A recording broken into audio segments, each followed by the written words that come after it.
Olá, sejam muito bem-vindos ao nosso podcast Vida Sem Fronteiras.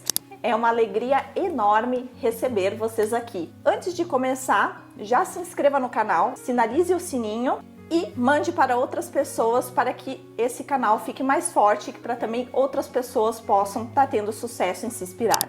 Hoje eu tenho a honra de receber alguém que une 3 temas essenciais para quem deseja viver sem fronteiras.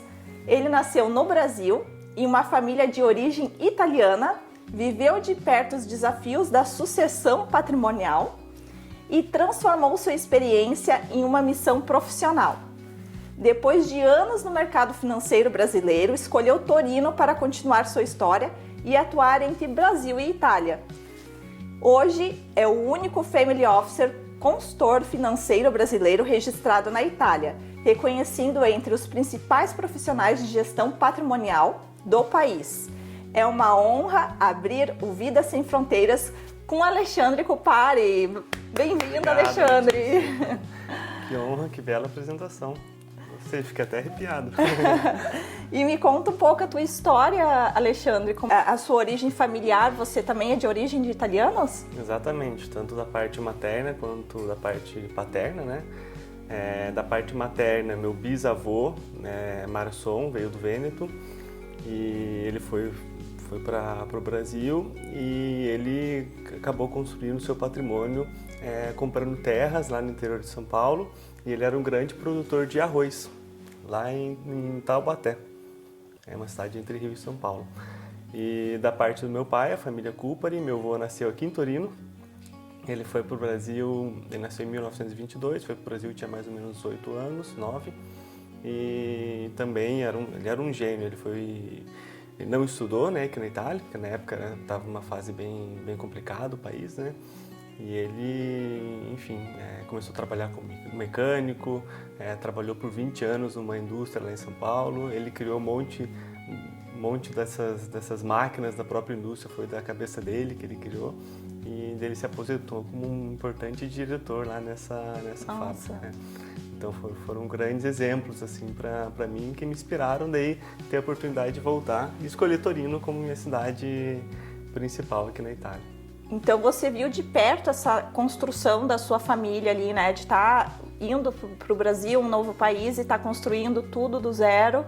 E como que foi para você ver tudo isso assim da tua família? Isso daí, além de te servir como inspiração, te influenciou alguma coisa no teu trabalho? Super influenciou. Se a gente parar para pensar, foi uma parte negativa, mas que, né, me motivou a fazer o que eu faço hoje, né? Porque tanto a família Marson quanto a família Cupari, elas não tiveram muito sucesso na parte de planejamento sucessório, né? Parte da minha mãe, meu bisavô, ele era uma pessoa muito centralizadora, né? Então ele tinha os negócios dele, tinha fazenda, produzia arroz, tinha gado, tudo, mas centralizava tudo nele, né? Tanto que meu avô contava que até para fazer as compras da casa do meu avô, a minha avó entregava a lista para ele e ele mandava alguém comprar, ou seja, até das compras de casa do filho, ele que cuidava, que decidia, né? Cuidava, que interessante. Então, quando ele veio a faltar, né, quando ele faleceu, acabou que a segunda geração, os seus filhos, não tiveram competência para gestir tudo aquilo que eles herdaram, porque ele era muito centralizador e acabou não preparando, né, a segunda geração. E foi que a segunda geração acabou começando a vender patrimônio para poder se sustentar, né? Então foi uma coisa que me intrigou bastante. E da parte do meu avô paterno, né, do Luciano Cupari, ele foi basicamente isso, né? Ele falava italiano em casa, então eu cresci num ambiente com uma cultura muito viva e forte italiana, né? E ele, depois que ele se aposentou, ele acabou indo morar num sítio e, infelizmente, ele teve uma morte assim, muito repentina, né? De um dia para o outro, ele não fez testamento, não preparou a segunda geração, não preparou, né, os herdeiros para cuidar daquilo que ele construiu, e acabou que tiveram conflitos na divisão de bens, em todas essas coisas que também não tiveram sucesso, né? Então, eu cresci num ambiente familiar, pensando, pô, mas por que que eles não conseguiram, né, dar continuidade àquilo que eles construíram, né? Histórias maravilhosas de imigrantes italianos que foram para o Brasil, que prosperaram, tudo, mas, né, por que que parou, né, na segunda geração, a segunda geração não conseguiu dar continuidade, né? Então, eu sempre tive essa influência muito grande italiana, tanto que eu com 15 anos comecei a estudar italiano. Lembro até que no vestibular, em vez de escolher uma língua estrangeira, sei lá, inglês, espanhol, eu escolhi italiano. Isso me ajudou muito na prova da UFSC, né, que eu me formei em economia. Então, enfim, a história da minha família foi muito importante, assim, para me formar quem eu sou hoje. E depois, no fim, eu fui entender, né, de forma mais técnica, né, por que aconteceu o que aconteceu com a minha família, vendo também histórias, né, trabalhando já num family office no Brasil, vendo histórias de famílias que tiveram sucesso, então acabei, né, tendo boas referências, assim, tanto aquelas que, entre aspas, fracassaram, mas também aquelas que tiveram sucesso, né, então foi isso que eu escolhi como propósito para a minha vida. E você vê essa acontecer também com outras famílias, quando elas fazem essa transição de mudança de país, ter essa dificuldade também, você consegue ver qual é a sua visão quando pega uma família que tem que fazer essa transferência do Brasil para a Itália ou vice-versa. Qual é a tua visão daí? Você consegue estar visualizando sobre o que aconteceu com você, então você já prepara de modo para atender aquilo ali, porque você sabe aonde pode estar levando se não for bem preparado aquele patrimônio, né? Tanto na questão de famílias que vêm para cá, né, para fazer planejamento sucessório, mas também no Brasil, né? Então, depois, né, me formando como family officer, trabalhando nessa empresa de investimentos que eu fui sócio no Brasil, eu trabalhei lá por quase 10 anos, onde nos últimos 5, né, eu fui sócio especificamente para criar esse multifamily office, né? Então tive a oportunidade de ver em modo mais técnico, né, analisar em modo mais técnico o que aconteceu com as minhas famílias e também ajudar essas famílias com grandes patrimônios a preservarem, né, os seus patrimônios. E realmente, né, são várias coisas, né, eu identifico três fatores, assim, 3 problemas principais que acontecem em quase todas as famílias, que aquelas que cuidam bem desses 3 problemas conseguem prosperar, aquelas que não cuidam muito bem, né, não acabam tendo problemas, né. O primeiro deles é um problema de competência e tempo. Então, por exemplo, tem profissionais que são excelentes nas suas próprias profissões ou empresários muito focalizados, né, naquilo que eles sabem fazer melhor, mas não tem tempo nem competência para gestir seu próprio patrimônio, né? Então, pega o exemplo de jogador de futebol, né?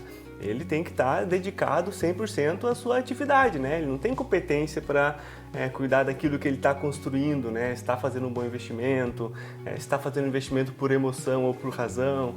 Então esse é um ponto que realmente é muito delicado, né? Que pode acontecer depois de fazer investimentos por emoção e, né, lá na frente ter que sustentar um patrimônio que é insustentável, né? Então começa vendendo patrimônio, começa vendendo bens que, né, o caminho pode não ser tão bom, né?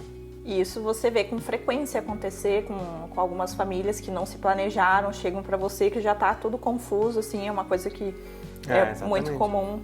Infelizmente, a gente não tem pouca cultura de prevenção, né? A gente, às vezes, não procura profissionais quando aparentemente está tudo bem.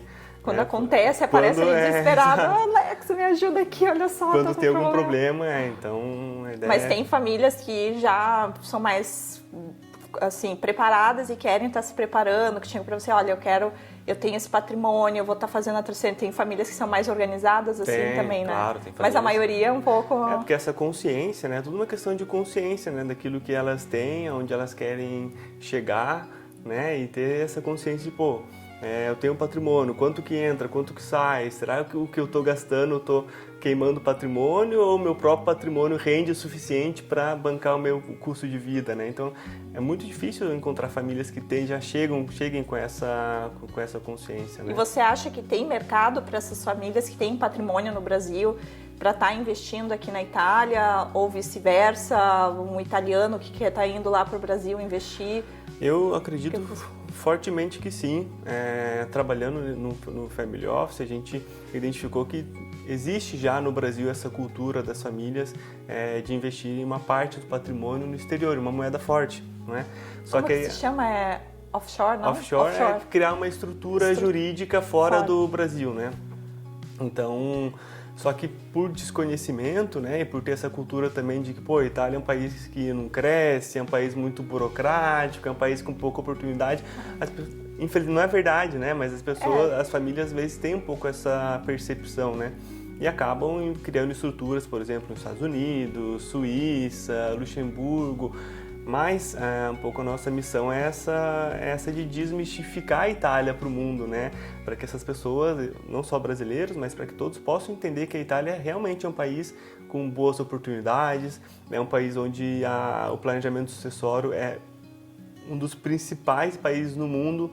Pouca gente sabe, por exemplo, que para fazer uma doação, né, de pai para filho aqui na Itália tem uma franquia de 1 milhão de euros, ou seja, um pai pode doar para o filho 1 milhão de euros e não pagar nada de imposto. Né? Que maravilha! Mais 1 milhão de euros no inventário, ou seja, cada filho pode receber 2 milhões de euros sem pagar imposto. Né? Nossa, tem as suas vantagens também, né? Não, e principalmente em famílias empreendedoras, tem modo de você dar continuidade na empresa de família, né, doando as cotas da empresa para os filhos, né, e os filhos continuarem na gestão da atividade e você não pagar absolutamente nada de imposto sobre doação. Então, e no Brasil paga, né? No Brasil precisa pagar. Lembro que alguma vez eu fiz alguma doação, quando eu vi, um ano depois chegou um boleto para mim pagar o imposto de doação. Falei, que isso? É um imposto estadual que gira em torno de 8%, né? E aqui na Europa tem países que cobram 30%, 40% desse imposto. Nossa, né? gente, olha, atenção, quando vocês forem mudar de país aí, procurem o Alex para entender bem sobre isso, porque e a Itália é importante, muito gente. nesse sentido, né? Sem contar, por exemplo, de vários regimes fiscais que a Itália se propôs a fazer para atrair tanto famílias quanto trabalhadores qualificados, como o pessoal de pesquisa, por exemplo. Então tem o Rientro dei Lavoratori Impatriati, que você pode morar aqui na Itália, trabalhar para uma empresa no exterior e a Itália dá um desconto de 50% na base de cálculo do imposto de renda. Então, se você, por exemplo, ganha 100 mil por ano, você vai tributar só sobre 50 mil, os outros 50 você não tributa absolutamente nada. Né? Tem vantagens também para pesquisadores de universidade virem para a Itália e ter um desconto de 90% da base de cálculo também. Gente, 90% de desconto no imposto? Uhum. Não, isso daqui é super top, mas tem algumas categorias também. Tem. Precisa ser estudado, precisa conhecer o sujeito. Conversar sempre com um contador aqui na Itália, né, que se chama commercialista. E também tem um regime que ficou muito, muito famoso, que foi o do Cristiano Ronaldo, né, que ele utilizou esse regime quando estava jogando aqui em Torino, que chama Flat Tax. Né? Na época dele, ele pagava 100 mil euros por ano de imposto e a Itália não importava o quanto ele ganhava nos outros países, no mundo inteiro, basta que pague essa cota fixa. Né? Deu tanto sucesso que depois eles aumentaram para 200, agora é 300 mil e mesmo assim está atraindo muitas famílias facultosas aqui para a Itália porque é muito, muito vantajoso, né? E simplifica muito também a questão de declaração, enfim. Ah, gente, então aqui, vocês que estão achando que na Itália não é vantajoso, que tem muito imposto, que tem muita burocracia, pode ser que tenha algumas burocracias, mas também aqui ele tem toda uma equipe e o que eu aconselho... E dá para fazer, né, vantajoso também, não é assim, dá para se organizar de maneira inteligente, estratégica ali, precisa planejar. O que eu aconselho é exatamente isso, é planejamento, né? Então, para você que queira vir morar aqui na Itália, se planeje muito antes, né? Contate profissionais qualificados para criar esse planejamento, para resolver burocracias. Então, quanto mais você conseguir antecipar, né, essas burocracias, esse planejamento, ainda quando você estiver no Brasil, melhor é, porque você vai chegar aqui na Itália já com toda a estrutura bem criada e vai, obviamente... Seguro, né, também, né, Alex? Antecipar muitos problemas futuros que podem acontecer, né? Então, a gente a gente viveu isso, né, Letícia, na pele, né? De ter vindo aqui para a Itália, ter passado muitas dificuldades no sentido de burocracia, de relacionamento bancário, de investimento, de regularização, enfim. Né? Então, a gente aprendeu na nossa própria pele. Não né? é só a técnica, o estudo, né? Viveu na pele dia mesmo, na prática mesmo, contigo, com as famílias que você segue.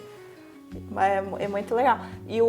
Mas por que você escolheu Torino, a cidade de Torino em específico, assim? Olha, eu tinha, desde sempre, assim, meu destino era a Itália, né? Eu sabia que queria vir para a Itália E chegou um momento nesse family office que eu trabalhava que não tinha muito mais para onde crescer, né? Já era sócio, eu respondia para o dono da empresa, então eu tinha basicamente duas opções, né? Ou ia para São Paulo, que é o centro financeiro do país, ou vinha aqui para a Itália, né? E não foi uma decisão por emoção, né? Foi uma decisão bem racional, porque, como você bem sabe, né? A Itália é um país formado de pequenas e médias empresas familiares, né? Então tem um mundo de oportunidades para essa área de family office, né? Então, a decisão de vir para a Itália foi muito bem pensada nesse sentido. E eu, quando cheguei aqui, obviamente, fui para Milão por questões de trabalho. Milão é o centro financeiro da Itália, né? Então, eu acreditava que começando em Milão teria mais oportunidades e foi uma boa escolha.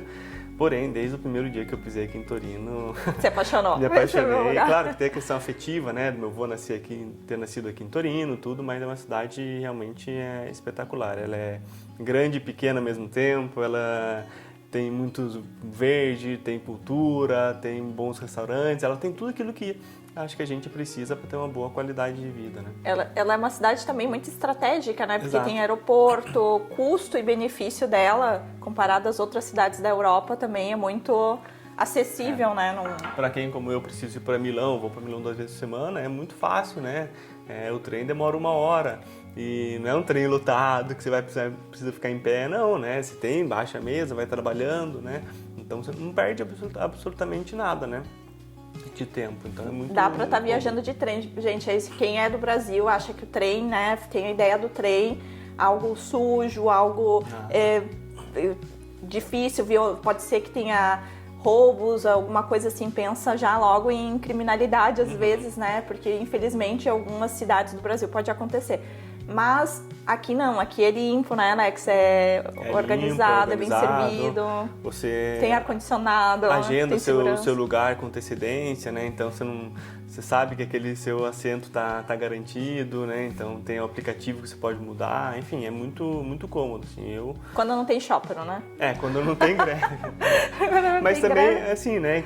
A gente vai, com o tempo, vai entendendo a dinâmica do país, né? Então, se você vê no aplicativo que tem greve, você consegue antecipar para o trem antes. É verdade. Ou lá na Milano Centrale também tem bons ambientes que você pode ficar ali trabalhando enquanto o trem não chega. Eles deixam recuperar também, Exato. Tem 1 hora ali que dá para estar trocando. Não adianta, né? Também a Itália não é um paraíso, mas você tem que saber trabalhar com ela de modo que ela seja um país muito bom de se viver, né? Se você entender como funciona. Precisa se adaptar, né? Porque é você que está entrando no país, Exato. Então o país não vai mudar por você, né? Precisa se adaptar. Como eu falo para alguns clientes e amigos, né? Não dá para você criar um Brasil aqui dentro da Itália, não, né? Você tem que se adaptar à cultura, se adaptar às pessoas, às regras, às dinâmicas, né? Porque senão é muito difícil, né? Você achar que você vai num restaurante, por exemplo, esperar o mesmo atendimento do Brasil, vai numa loja, não vai existir, né? São culturas e modos de tratar diferentes, né?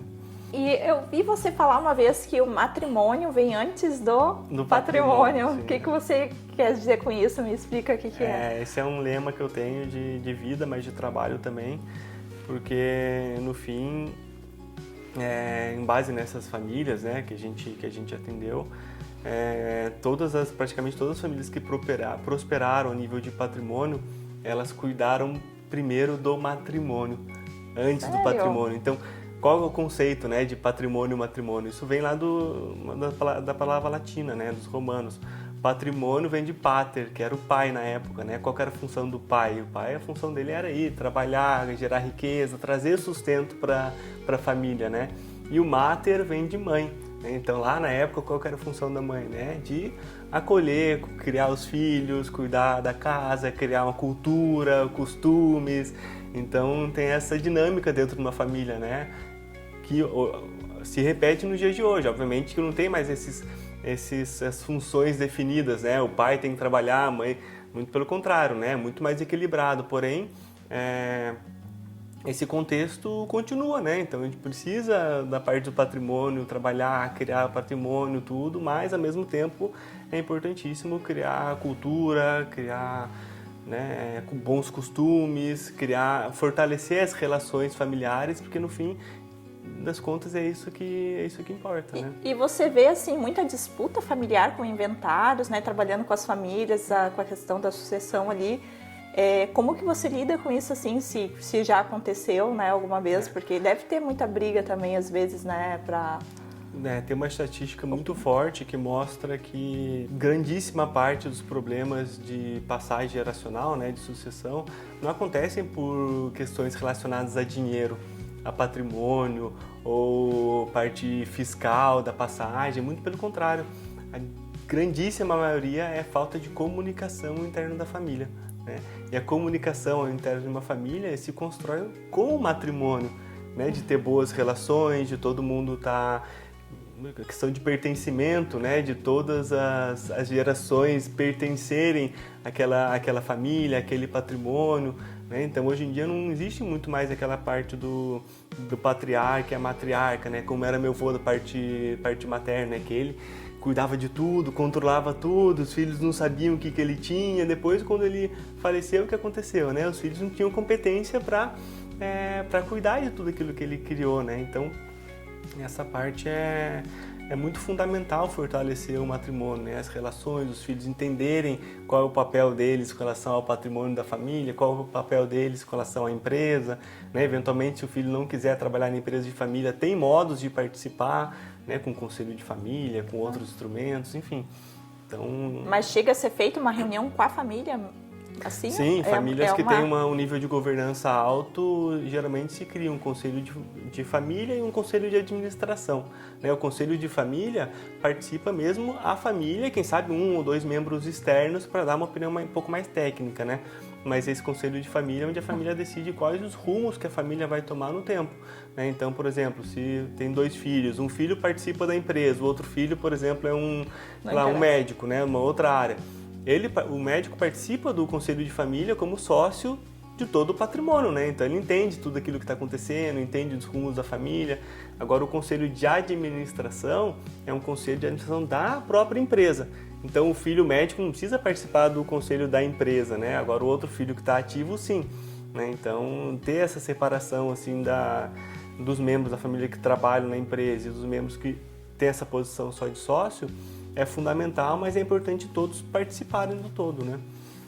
E essa parte de tomada de decisões, assim, quando tem que mudar de país, a família precisa estar mudando, como que fica daí? Eles delegam muito para você, no caso, isso dali, ou é sempre tomada pela família, você aconselha muito, porque tenta... Eu imagino que deve ter opiniões diferentes ali, né? Cada um, às vezes... dar a sua opinião, não sei se já aconteceu assim de ter um contraste entre um que fala uma coisa, outro e outro, como aí ali você toma um pouco mais uma posição pro bem do patrimônio da família, no caso, né? Então, das famílias que vêm do Brasil aqui para a Itália, eu identifico 3 perfis diferentes, né, de clientes. Tem famílias, por exemplo, que eu tenho uma amiga que tá nesse processo, né? Que ela fala que a gente queimou as caravelas, né? Ou seja, vendeu tudo que tinha no Brasil, empresas, imóveis, tudo para vir morar na Itália, né? Então é uma decisão muito importante, complexa, que exige um planejamento, um estudo, né, de planejamento patrimonial por trás, antes de começar a transferir patrimônio, porque você vem para a Itália, você vai ter que fazer residência aqui na Itália. Uma vez que você fez a residência, você vai ter que fazer declaração de saída, comunicação e declaração de saída definitiva no Brasil, porque você não pode ser residente fiscais em 2 países ao mesmo tempo, então pode ter conflito, enfim, né? Então tem esse perfil. Um outro perfil é famílias que querem fazer um uso híbrido, né? Ou seja, tem uma empresa no Brasil que está indo muito bem, não tem intenção de vender, mas eu quero passar uma grande parte do ano na Itália, não é? Ou quero ter meu centro de vida na Itália, né? Trazer meus filhos para morarem aqui. Uma cidade como Torino, por exemplo, tem ótimas escolas, uma qualidade de vida muito boa, porém eu não vou desfazer da minha empresa, né? Então tem esse uso híbrido, né? De trazer uma boa parte do patrimônio, mas continuar com as atividades no Brasil, né? E aí também exige um planejamento ainda mais delicado, né? Porque seu centro de vida está aqui, a Itália vai considerar você como residente fiscal na Itália, né? Porque não basta passar a maior parte do ano no Brasil, mas todo o seu centro vital está na Itália, né? A Agência delle Entrate considera se o seu centro vital está no país, você é residente fiscal no país. É a regra deles, né? Então, e por último, só para completar, também tem algumas famílias que, tenho minha atividade no Brasil, os filhos estão no Brasil, não vou sair do Brasil, mas tenho um legame afetivo com a Itália e eu quero investir na Itália, né? Investir em desenvolvimento imobiliário, investir comprando um apartamento para fazer aluguel para estudantes, mas quero continuar no Brasil, né? Então também tem esse planejamento, como declarar os bens que eu investi na Itália no Brasil, né? Como declarar cotas de empresa que eu constituí uma holding, por exemplo, na Itália, no Brasil, né? Hoje tem lei de offshore no Brasil, então sim, tem várias questões que são importantíssimas a serem... E precisa pagar esse imposto se a pessoa compra na Itália, mas tem toda a vida fiscal dela no Brasil? No Brasil, com certeza. Tanto o Brasil quanto a Itália consideram tudo aquilo que você tem no mundo inteiro, vocês têm que declarar no seu país que você tem a residência fiscal, né? E o Brasil ainda mais sacana, né, entre aspas, que lançou essa lei das offshore, ou seja, se você que mora no Brasil constitui uma holding aqui na Itália para fazer os investimentos, né, nem que você não tire dinheiro da holding, você tem que pagar sobre o lucro que essa holding teve. Nossa! A coisa positiva que tem um acordo, né, para evitar a bitributação entre os dois países. Então, o imposto que eu paguei na Itália eu não pago no Brasil, ou deduzo, né?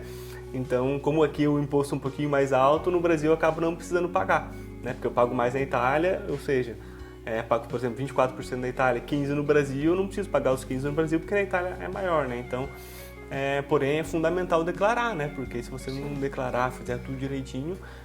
risca até uma multa, né? Risca também, multa, a gente tem vários riscos. E também é inútil não declarar, visto que você não vai precisar pagar imposto no Brasil, visto que você já pagou na Itália, né?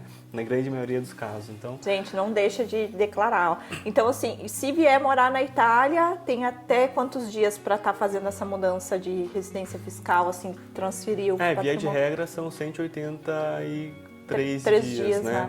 Ou seja, passar a maior parte do ano ou na Itália ou no Brasil, você automaticamente se é considerado já residente fiscal nesse país que você passou a maior parte do... Até para evitar essa bitributação, né? Se não paga aqui, paga lá, então...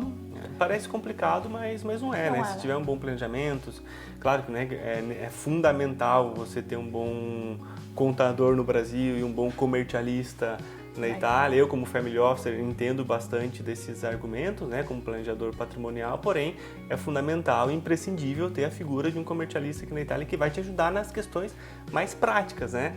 Eu dou as diretrizes, dou as ideias, porém quem coloca em prática mesmo é o profissional qualificado, né? Então o comercialista ele trabalha muito paralelo com você, a gente né? É complementar, né? A gente trabalha sempre junto. Tanto comercialista quanto advogado, um pouco essa é a minha profissão, né? Eu digo que eu sou o médico de família do patrimônio, né? Aqui na Itália tem esse conceito do médico de família que no Brasil não tem muito, né? Então o médico de família é um grande generalista, né? Que ele conhece toda a sua família a fundo, conhece seus filhos, seus pais, toda a sua saúde, né? Mas caso você precise, né? Ir num cardiologista, não é o médico de família que vai fazer essa análise, né? Ele vai te direcionar para o cardiologista, né? Então eu mesma coisa, né? Tô falando um pouco de fiscalidade, mas quando você precisar fazer alguma coisa fiscal, eu vou te direcionar para um contador ou um comercialista italiano, né? Claro. Alex, eu estava pensando também aqui, e se tem esse caso de sucessão, digamos daquele exemplo que tu deu antes ali de um médico, né? Que não tem tanto interesse no negócio da família, né? Esse médico daí, digamos que tenha recebido essa sucessão. Como que faz daí? Porque se ele não tem interesse, como que faz para dar um segmento naquilo ali? Acaba ali? Ou vocês dão uma continuidade? Também tem como dar uma continuidade, mesmo ele não tendo interesse, ele pode seguir a área dele e está sendo Boa pergunta. administrado. Tudo depende, né? Se ele é um filho único, por exemplo, para assim, simplificar, né? Vamos supor que o médico herdou uma indústria da família, né? Obviamente, ele tem todo o direito de querer vender essa atividade, né? Que ele pode fazer, mas caso ele entenda que essa atividade é uma atividade profícua, né, que dê rendimentos bons para ele, mas ele não é capaz, né, de fazer a gestão, ele pode absolutamente terceirizar essa gestão com profissionais qualificados, né? Então, cria, como eu te falei, né, um conselho de administração que ele pode participar e ele vai entender de uma forma mais macro, né, como está a atividade, quais são os rumos da empresa, se está indo bem, se não está, e ele vai avaliar essa gestão terceirizada se está coerente com as expectativas dele, né? Então, com certeza é possível, sim. E dá para estar multiplicando esses ganhos, claro, assim, durante anos aí. Até porque não necessariamente o herdeiro tem essa obrigação de dar continuidade com a empresa de família, né? Com certeza. Eu sempre falo que a gente tem que explorar o nosso máximo potencial, né? Se meu máximo potencial é a parte de medicina, não o negócio da família, eu preciso investir naquilo que eu sei fazer de melhor, senão, né, consequentemente, eu vou ser infeliz no longo prazo, né? Se eu não fazer aquilo que eu amo, né? Então, e tem, obviamente, meios de continuar com o negócio de família, né, terceirizando a gestão, mas o herdeiro participar e, ao mesmo tempo, obviamente, ele fazer a atividade que ele gosta, que é o propósito dele. Eu gostaria, assim, de saber só um pouquinho, assim, agora sobre a tua família, porque você tem uma família também, é casado, tem filhos, né, e, assim, a vida de empreendedor nessa gestão, porque muita gente, às vezes, fala das mulheres, mas também os homens vivem isso na prática, ainda mais hoje, né? Você, eu imagino que seja uma pessoa muito participativa também como pai. Como é que é administrar tudo isso assim na prática, né? A gente, para quem não sabe, mas às vezes veio para a Itália, minha esposa, ela é formada em biologia, com mestrado em taxonomia de fungos, mas ela veio para cá porque ela queria aprender a cozinhar.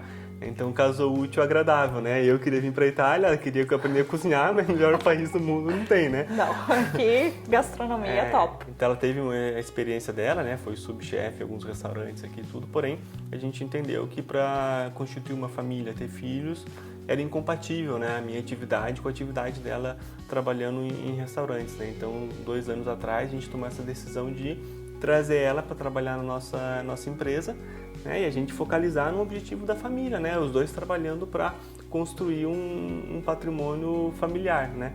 Então a gente acaba balanceando bem essas situações. Ela cuida mais da parte administrativa, eu cuido da parte mais de negócios, da parte comercial, relacionamento com o cliente, tudo. E isso permitiu agora com a vinda do Matheus, há 3 meses atrás, de ela poder ter mais tempo também para se dedicar. Esse é o maior presente que Deus pode nos dar, são nossos filhos. E né? você gosta também, participa? É claro, né? Então a gente, né, como é empreendedor, né, a gente tem nosso próprio negócio, trabalha muito mais, porém tem mais flexibilidade de estar em casa, de aproveitar esses Aqui momentos a Itália, tão ela permite preciosos, isso também, né, Alex? Eu vou fazer um bate-volta, assim, com você rapidinho, uma pergunta e uma resposta, curta e rápida. Brasil ou Itália? Olha, eu amo o Brasil, mas para criar a família, Itália 100%. Um erro financeiro que as famílias devem evitar? Investir com a emoção. Uma palavra que define patrimônio bem organizado? Consciência. Um conselho para quem quer viver sem fronteiras? Se planeje muito bem antes de vir. Muito bom, adorei conversar Obrigado. com você, muito obrigada, foi uma honra aqui ter você no nosso primeiro episódio do Vida Sem Fronteiras. Olha, não tinha uma pessoa melhor para estar abrindo aí, para estar falando de patrimônio, finanças e estar trazendo todas essas informações úteis. Espero que vocês tenham gostado do tema, que sirva para vocês esse tema também, compartilhem com outras pessoas também que precisam saber disso.